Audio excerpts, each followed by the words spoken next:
আসসালামু আলাইকুম। আপনাদের মাঝে আরেকটা নতুন ভিডিও নিয়ে আসলাম। আজকে কথা বলবো আরসিসি কোম্পানি, আলিয়ান কোম্পানি আর লিউ কোম্পানি।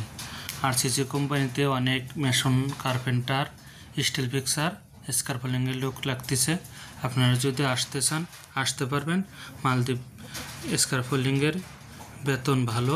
স্কারফোল্ডিংয়ে দেখা যায় 8,000 টাকা বেসিক বেতন ধরে। আর মনে করেন শুক্রবারে 4টা ওভারটাইম আছে, আবার ডেইলি 3 ঘন্টা 4 ঘন্টা করে ওভারটাইম পাওয়া যায়। তো মিলিয়ে দেখা যায় যে মনে করেন 8,000 টাকা বেসিক বেতন হলে কমসে কম আপনার ওভারটাইম মিলিয়ে 12,000 কি 11,000 টাকা বেসিক বেতন আসে। তো এই যে ওভারটাইম জয়রা 12,000 কি 11,000 টাকা বেতন আসে।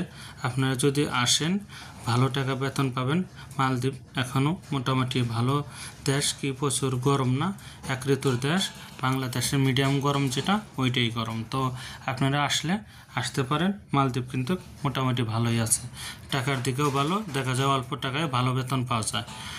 আবার স্কারফোল্ডিংয়ের কথা বললাম, আবার কার্পেন্টারও চায়। এই কোম্পানিতে মনে করেন কার্পেন্টার লাগবে, মেশন লাগবে, আপনার স্কারফোল্ডিংয়ের লোক লাগবে, আবার স্টিল ফিক্সারেও লোক লাগবে। তো আপনারা যদি আসেন ভালো টাকা বেতন পাবেন। আবার আরসিসি কোম্পানিতেও প্রচুর লোক লাগবে, লিউ কোম্পানিতেও প্রচুর লোক লাগবে,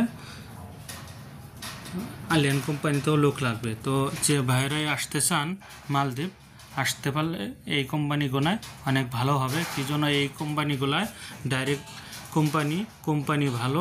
আপনারা আসলে দেখা যায় 2 বছর বাদে ছুটিতেও যাইতে পারবেন, আপ ডাউন টিকিট আছে। আপনারা এগুলা কোম্পানিতে মাসে মাসে বেতন পাবেন। তো সেই জন্যই কথা বলতেছি, যে বাইরে বাংলাদেশে থেকে আসতে চান। আমরা জানি যে মালদ্বীপ কি যে কোনো দেশেই ভালো একটা কোম্পানি পাইলে, তো ভালো একটা বেতন পাইলে তো দেখা যায় যে বিদেশ করলে ভালো লাগে। সেই জন্য আমি বলতেছি যে আপনারা ডাইরেক্ট কোম্পানিতে আসবেন, সাপ্লাই কোম্পানিতে না আসে। এগুলো কোম্পানি ডাইরেক্ট কোম্পানি, আপনারা আসলে ভালো বেতন পাবেন। দেখা যায় যে 2 বছর বাদে ছুটিতেও যাইতে পারবেন। তো আমার ভিডিওটা ভালো লাগলে লাইক, শেয়ার, কমেন্ট করে দিয়ে ভালো থাকবেন।